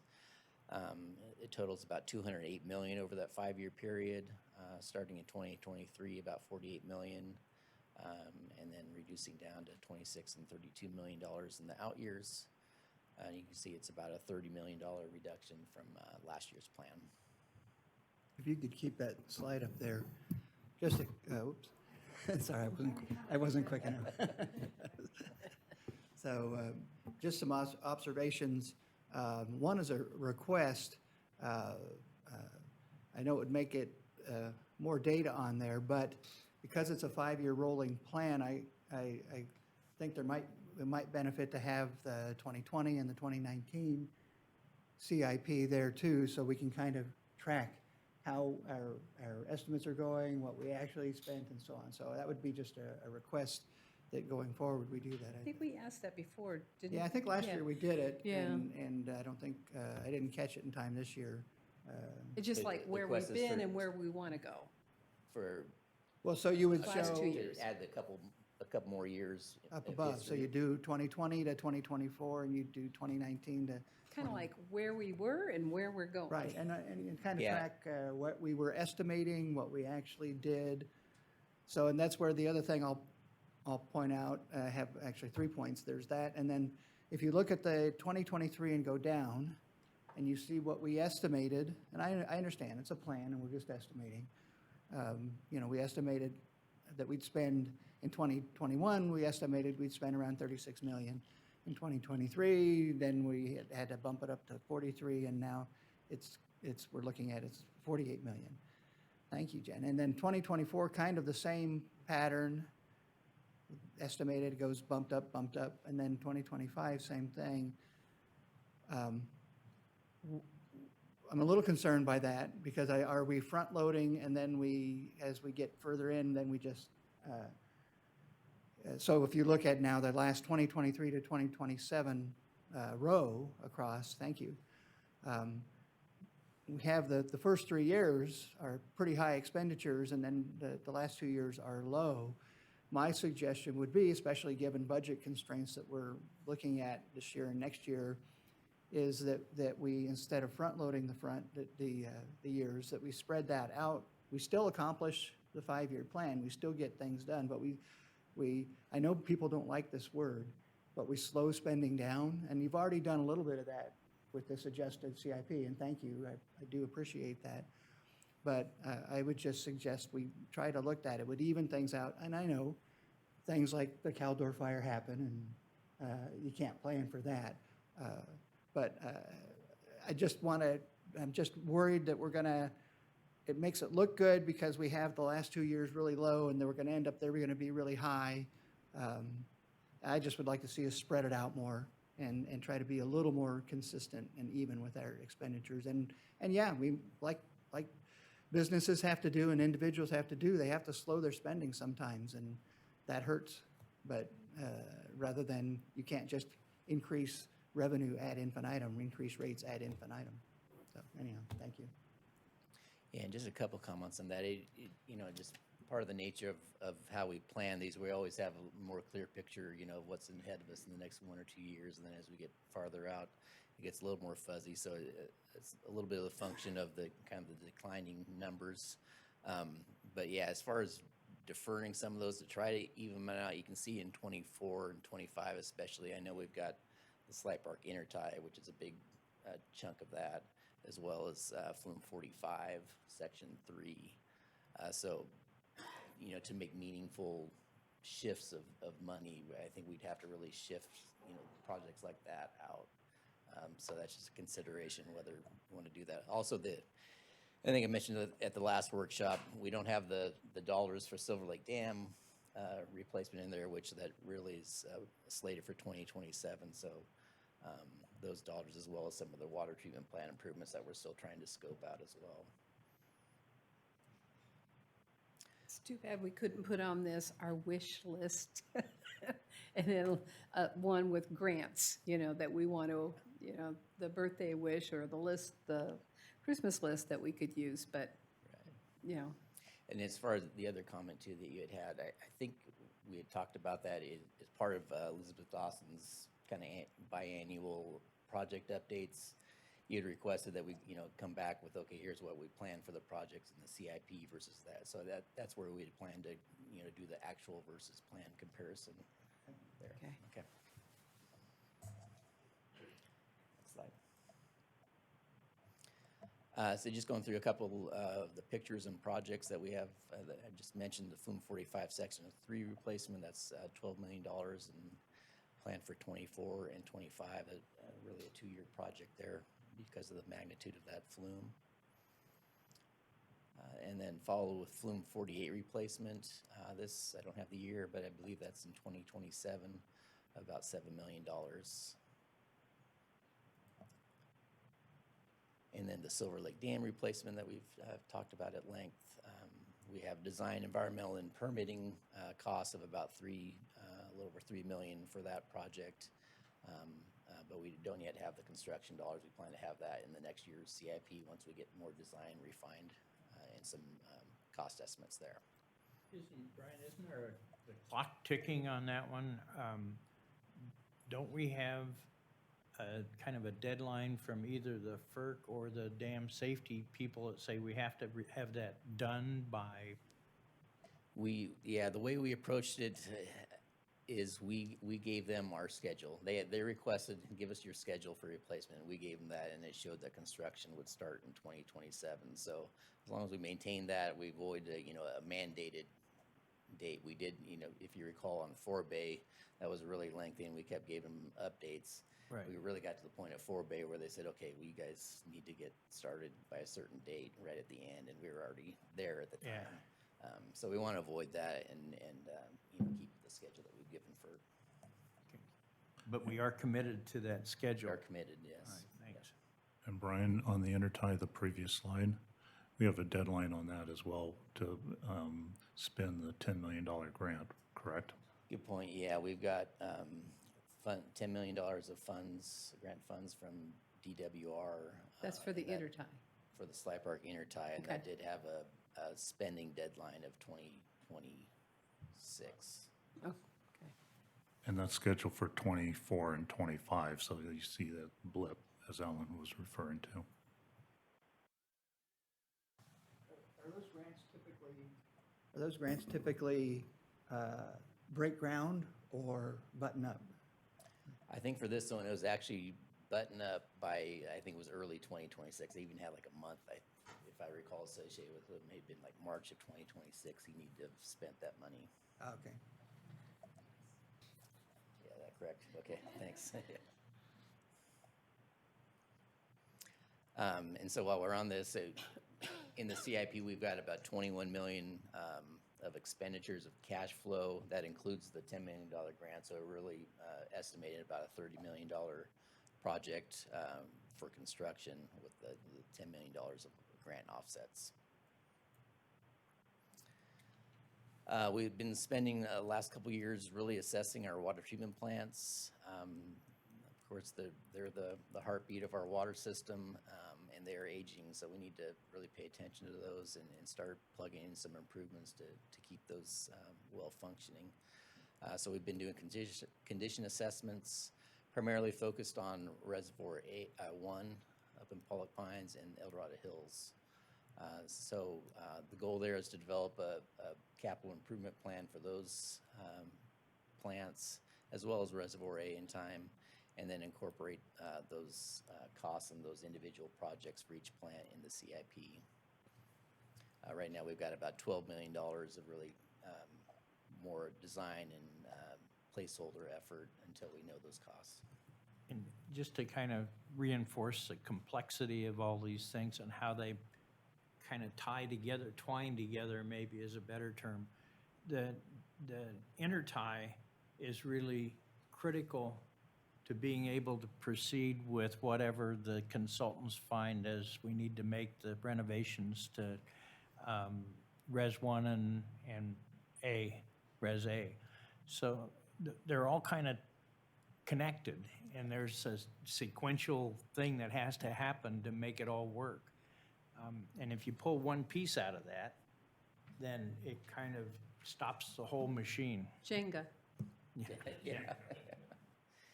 Yeah, we've said many times we have an integrated system, and it's very true. It's just a lot of things depend on each one of the components.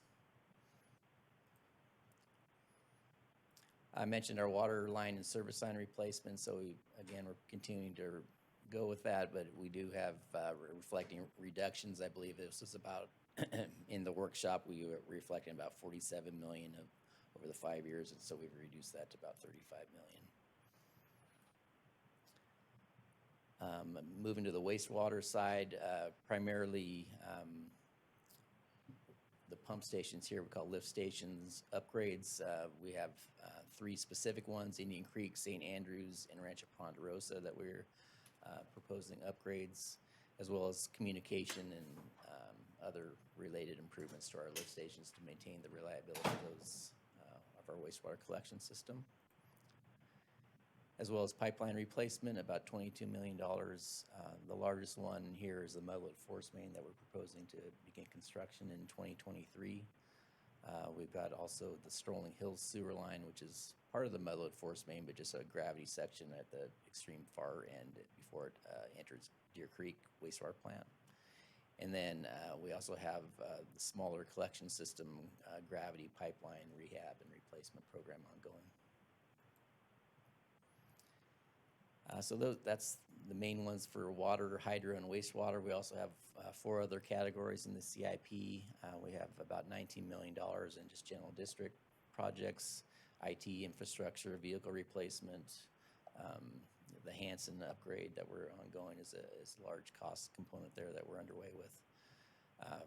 We have $3.5 million of ongoing FERC compliance costs, about $1 million in recreation improvements, and $1.5 million on our recycled water system.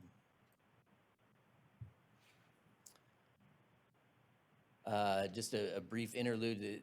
Director Osborne requested at the last workshop just an update on our FERC license implementation. This is actually probably the one good news slide in all of this budget and capital improvement discussion today. But We had estimated about 41 million back in 2006 to fully implement all the license conditions. We've spent about 17 million so far as of 2020, and then another planned 17 million. So the total estimated cost at this point is about 35 million, which is good news because it's about 6 million less than what we'd forecasted back in 2006. So we're in good shape there. Originally 10. Yeah. And really, the only infrastructure piece we have left, we're trying to get a new well constructed for the Silver Lake campground. After we get that done, it should be just more monitoring and ongoing monitoring and compliance type of work. Next slide. Okay, and then finally for the funding of the CIP, and this was discussed a little bit with Jamie's presentation. What wasn't discussed is as far as the expenditures in the financial plan. So for the CIP, we have about 208 million of planned expenditures. I mentioned that doesn't include the Silver Lake Dam and some of the water treatment plant improvements. We did include some placeholder money in the financial plan in the expenditures just to make the financial plan work and more accurate. So there's actually about $230 million in the financial plan that reflects about a $40 million placeholder for Silver Lake Dam and another 20 million for some water treatment plant improvements. So out of that 230 million, it would be about $50 million from rates. We project about $70 million of FCC reserves that we'd be able to spend on capital improvements, and then the $50 million and the $60 million bond sales in 24 and 27 for those particular projects.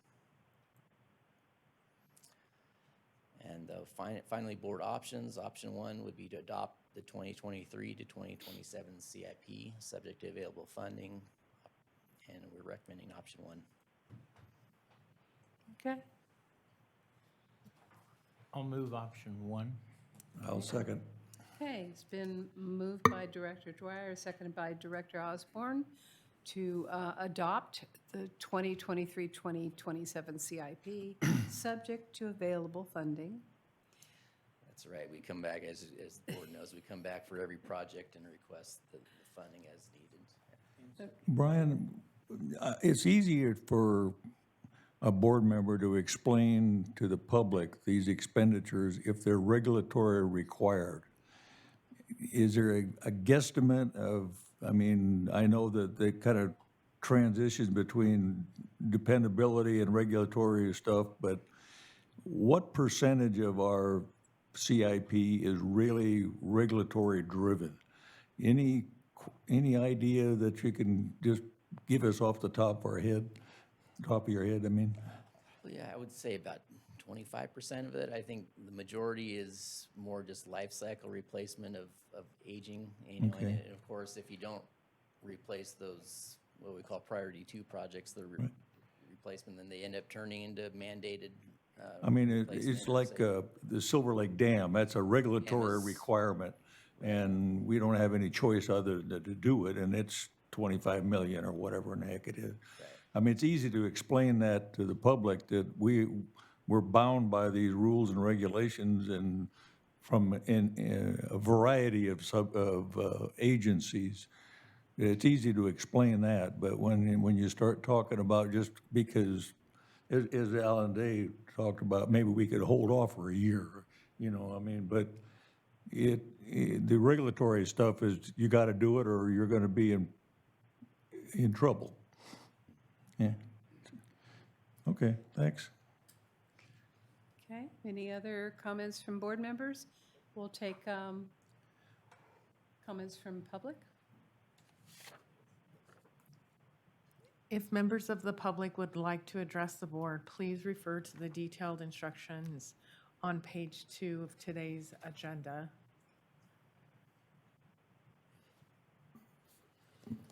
Does not appear that we have members of the public participating online. I know we have some here, but I'm just going to go through just to make sure.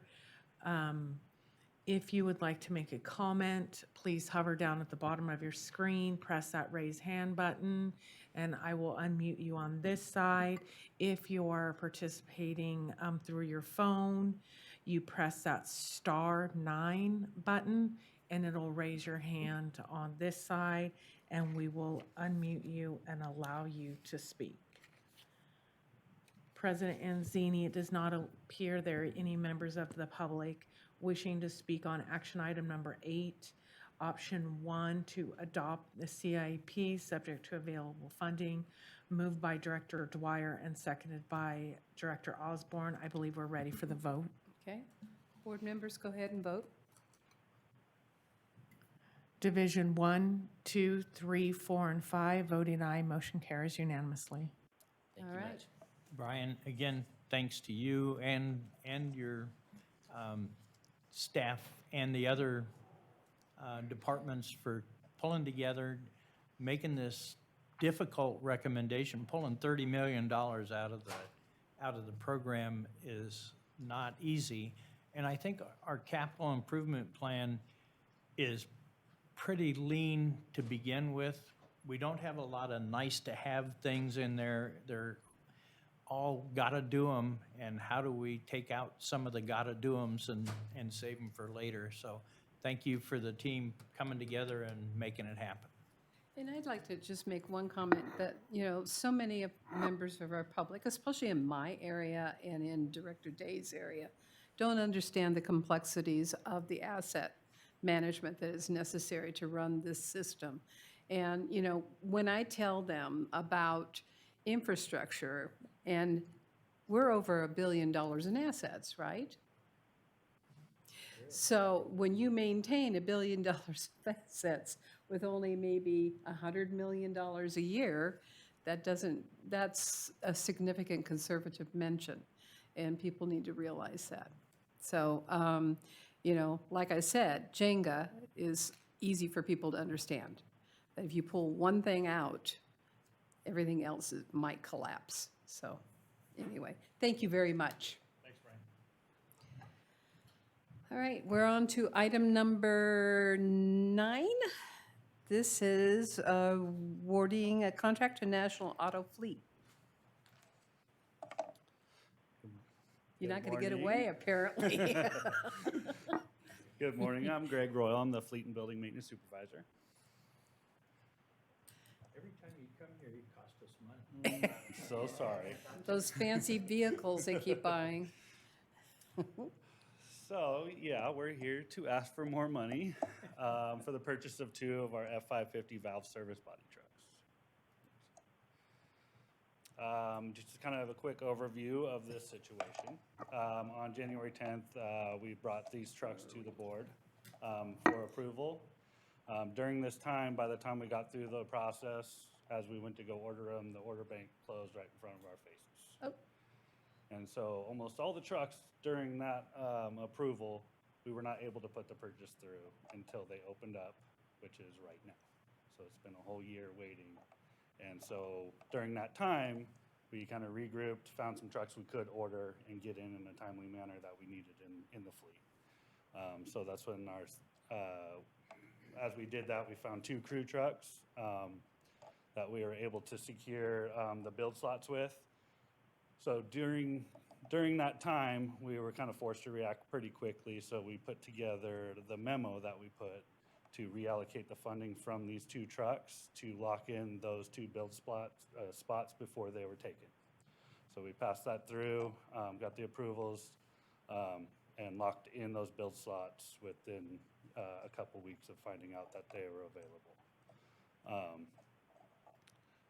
During the reallocation that took place, now that's why we're back, is asking for the refunding of these trucks, which since we did that has had quite a few substantial increases, as well as the other trucks we weren't able to order had increases all in between that time. Next slide. This is kind of just a flow chart of what happened. You can see January 10th is when we had the original. By May 10th is when we found out that we could get the other trucks, so we reallocated the funding to Riverview International for the bigger crew trucks, which additionally also help with our original planned F-550 crew truck. We've been having problems with being, overloaded, overweight, so we can't pull our ditch witches with them to the job sites. So we've been having to deploy 2 dump trucks to every site, one to haul a ditch witch and one to haul a backhoe. These new trucks that we purchased through Riverview has the capacity to haul the ditch witches behind them, which will eliminate taking a dump truck or 2 dump trucks to every site. So you can see June 3rd, we reallocated the funding, and then we purchased those trucks through Riverview International. They're actually at the body shop now, so we're hoping to see those in the next couple months compared to where we're at right now with the valve trucks. So, next one. This is kind of a cost breakdown. We've been battling with Ford, trying to even just get pricing and everything else. They've been kind of holding that close to them. The valve service bodies. So the top line there is the trucks themselves, just cabin chassis. The one below it is a single valve body maintenance body that they would retrofit onto the truck. You see down at the bottom is the total price for 2 of them, which is what we're looking for today. Next slide.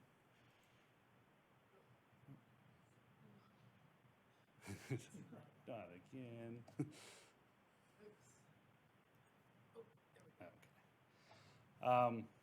As you can see, I've been here quite a bit this year.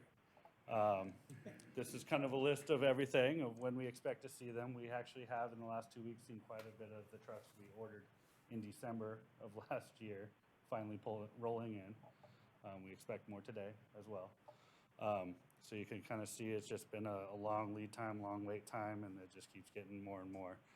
So that's why I've been here quite a bit, as we've actually purchased from 22 all the way through 2023, as now we're on that cycle of every year we're ordering the next year. So by this time next year, I'll hopefully have the package just for the 1 year, one time. That's my big plan, but we know how much that changes. But that is the plan, is to come one time with everything ready to go, compared to just waiting for ordering banks and bringing one at a time. So, next slide. This is a picture of one of the valve turn trucks. We're looking for 2 trucks that are very similar to this. This has everything built into it and is way more efficient than the. Can we get rid of the chrome rims? Absolutely. Yeah, absolutely. Next slide, please. So this is one of our current trucks that we run. This is one of our older trucks in the fleet. We've kind of retrofitted this one just to kind of work. By all means, it doesn't have half the stuff on it that the crew needs, unfortunately. This one doesn't even have the valve turn head on it, so this is just a small capacity truck that they make do with right now. Next slide. This is our second truck. You can see this is a very small capacity truck. This one does have the valve turn arm on it, but it's quite aged out as well. And so we're hoping to get 2 trucks to get the crews out there and get more than likely 3 times more of the work done with the right equipment for the job. This was just a neat little kind of a picture of showing the valve in the ground.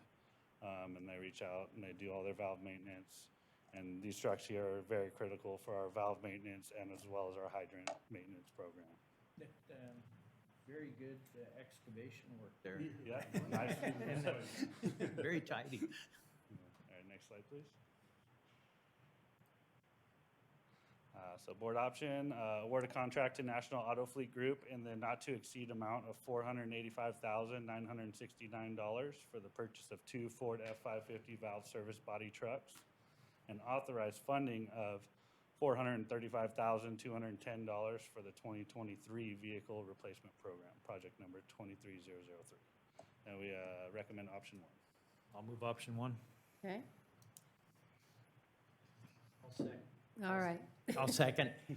Are those crew cabs? So there's 4? So there's the access cab. Good. Yeah.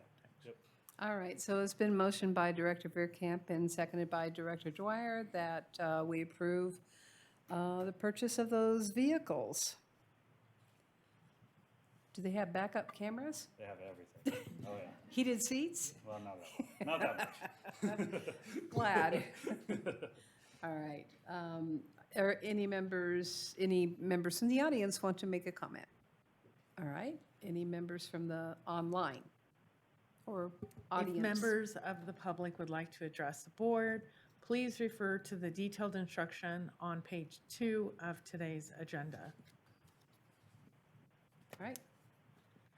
Does not appear, we don't have any members of the public participating. Okay. However, it does not appear August. there are any staff members wishing to comment on action item number 9, option 1, moved by Director Verkamp and seconded by Director Dwyer. And it's being recorded. So, all board members vote? Division 1, 2, 3, 4, and 5, voting aye, motion carries unanimously. Okay, we will move on to item number 10. Thank you very much. Enjoy those trucks. Yeah, we'll see you next year one time. It's a little All difference right. in height between Greg and I. Okay, Just a item number tad. 10. Yes, hello. Good morning, President Anzini, members of the board, Elizabeth Dawson, Engineering Manager. The item I have for your consideration today is a contract change order for construction management services for the Flume 45 abutment replacement project. And I do want to say this is a bit updated from your board packet. There's some additional photos in this presentation. Previous board actions, the board adopted the previous CIP on November 2021. That included this project, and in July of this year, the board awarded a contract to Sierra Mountain Construction for construction of this project and authorized funding. So the issue at hand is we have 2 vacancies in the engineering staff due to promotions to the operations side. And that happened right before this project got kicked off, so we reached out to a firm that has done construction management services for the district and asked them to mobilize for those services for this particular project. As of this time, we still have those vacancies, so we're asking the board to extend those services through project completion and also do add in inspection services as well. Thanks, Jen. So background, this is a project along the Flume 45, which its total length is about 1,900 feet. Flume 45 abutment is just a short portion of that total flume. Section 1, which is upstream, is about 900 feet, and Section 3, which is downstream, is under design right now. So this particular project includes repair of a road section that was failing so we could get construction access to the site. It also includes removing a portion of the historic rock wall and securing the rest of it so it doesn't unravel during construction. It includes excavating unsuitable material, backfilling with engineered soil, constructing a ready rock wall to support the new canal and bench, and then also construct a box culvert so we can access the downslope side of our canal. Do we have to preserve the historic rock wall, any portion of that we remove? Yeah, I've got a picture in a bit, so you'll be Oh, able I'm to sorry, see what we're thank you. doing. Oh, no, we're good. Good question. So this is just a picture before construction got started. This is the access road on the right and this section of the Flume 45 abutment flume. Next slide, Jen. This is, again, prior to construction, so you can see this is an elevated wooden flume section. The exterior supports there were actually installed by our crews a few years ago to give some additional support to that flume until we could get to the construction. The rock wall that you see on the top picture there is the portion of that was removed as part of this project, and it was bulging out before we actually got to construction, so we were really concerned about a particular section of this flume. So this is the first course of work that the contractor did. This is to repair the failing road section. This is actually the Flume 45 Section 3 that you see in the picture. So the project site is actually kind of upstream quite a ways and off the picture itself. So this, the contractor excavated that unsuitable material, poured a concrete slab, and installed these rock gabions so they could get construction equipment access to the site. So once they were able to get access, Director Dwyer, you can see the pink spray line there. So the rock in the foreground is the rock wall portion that they removed. And then the contractor installed these steel I-beams and the steel plate, backfilled it with sand in the annular space to hold that rock wall in place during construction. And once they got that done, they could go to town with demolition. So they removed a flume section, they excavated the unsuitable material. Next slide, Jen. And then they established the footings for the project and poured the concrete for the footings. They placed over 400 cubic yards of concrete in the last few weeks, and so all the footings are poured and in place on this project, which is a good accomplishment. So we had, I think, over 40 concrete trucks delivering concrete to the site in the last few weeks in some kind of difficult conditions, but Folsom Ready Mix did a really good job for the contractor. The picture of the Ready Rock wall there, the materials is what we'll be using to build up that MSE wall. Those are pretty cool because they can be moved by the excavator and they go together like Legos. They go together pretty easily. So, so you can see the contractor's got the footings installed and they're going to town on getting that rock wall completed. And then we got hit by snow last week. So it delayed the project progress just a bit. The contractor had to just take a pause from working on the site when the storm came in, but as soon as we got blue skies, they were back out there, they cleared the roads, they cleared the site, and got back to work. All of their SWIP, stormwater prevention measures, held and were very successful throughout the storms that we've seen. And so because of the storm impacts, the contractor has been working some extended hours. They're working 12 to 16-hour shifts. They're also working on the weekends, Saturdays and Sundays, so they can actually get this rock wall done before we see our next storm come in. This is really the critical path right now for this project.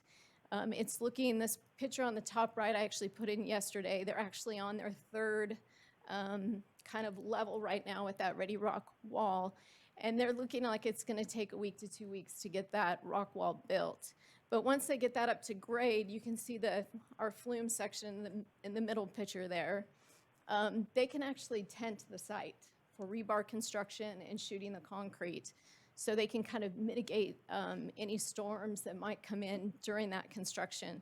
But right now, they're really trying to get this portion done in the next week or two while we've got clear weather. So to the issue at hand, we are asking the board to consider a contract change order to MCK Americas for additional RE, resident engineering oversight and supplemental inspection. We issued an initial contract to MCK Americas in the amount of $91,000 just for resident engineering work. So this contract change order will include additional RE services and supplemental inspection to cover that extended shift work and weekend work. And so the change order we're asking you to approve is for $75,680. I also want the board to know that in the contract, with all of our contracts, we have normal working hours. And so for this particular project, it's Monday through Friday, 9-hour day. And it's up to the contractor if they want to work extended hours beyond those normal working hours. But if they do so, they need to reimburse the district for those additional inspection costs.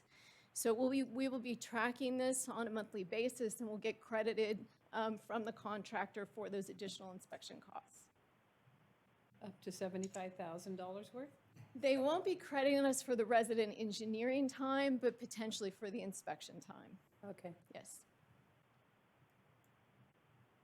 So this is just an oversight of the contract, the initial contract, and the contract change order for a total contract amount of $166,680. There's That's a key chart right there. no funding. Yes, so the board approved capitalized labor and project contingencies initially with this project, and so there's plenty of funding to cover this, this requested change. I would also like to mention, kind of getting to President Anzini's comment, we have seen a lot of federal funding come through through FEMA for these types of projects. And so through the Building Resilient Infrastructure and Communities Program, there is over $2 billion in funding available competitive nationally for these types of projects. And we have submitted grant requests for Flume 48, 46, and now 45A. And there's also a new program through Cal OES for the Hazard Mitigation Assistant Post-Fire Program. So we'll be submitting another Flume project for that particular program as well. So by the end of the year, we'll have 4 total projects that we've submitted for grant funding. Perfect. And then lastly, I just wanted to also remind the board that we have since 2000, I believe, the board has authorized projects that have converted over 5,500 feet of wooden flume to concrete canal. And we have just over 8,000 linear feet of wooden flume left. So you see a lot of those projects on our current CIP. Could you repeat that again? What was that footage?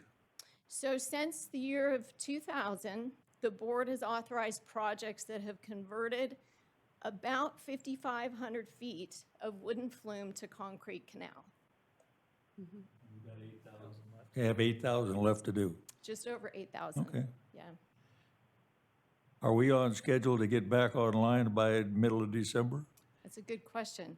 It's going to be tough for this contractor to be online by December 16th, but that's why they're working extended days and extended hours. So it really just depends on how much effort they can put in and how much wall they can get constructed in the next week and a half. Per their schedule that I saw a couple weeks ago, they still have water up on December 16th. But it's going to be tough. Tell them to have Thanksgiving dinner on the flume. And George is cooking it. Yeah, I will say they have been a very good contractor to work with. Okay. Very, very good. Very responsive with our team, very collaborative. This is their first flume project with the district. They've really been listening and working well with our team. Great. Move option 1, let's get it done. Okay. Second. Go ahead and Okay, so the motion by... hold on for just 1 second so I'm she can read the sorry. option for the record. Oh, Thank yes. you, Jennifer. So option 1 is to approve a change order to MCK Americas Incorporated in the not-to-exceed amount of $75,680 for construction management services for the Flume 45 abutment replacement project, project number 17025. All right. It's been moved by Director Veerkamp, seconded by Director Osborne to approve this project. It was moved by Veerkamp. Veerkamp, and Director Osborne seconded it. If members of the public would like to address the board on action item number 10, option 1 moved by Veerkamp and seconded by Osborne. President Anzini, there does not appear any members of the public are wishing to speak on action item number 10. I believe we're ready for the vote. Okay, board members? Division 1, 2, 3, 4, and 5 voting aye. Motion carries unanimously. Thank you. Okay, that ends the end of our action items. We now have review of assignments. Any questions does staff have or board members have? No, it looks like December 12th is going to be a busy. Are we also getting sworn in then? Sworn at. Sworn at, yep, that's true too. That's you and I, right? Okay, all right. If there's nothing, Excuse me. Thanks, Brian, for that update on FERC. yes, okay. Okay. Yes, okay, that's the answer. All right, so this ends the meeting. We are now adjourned until December 12th.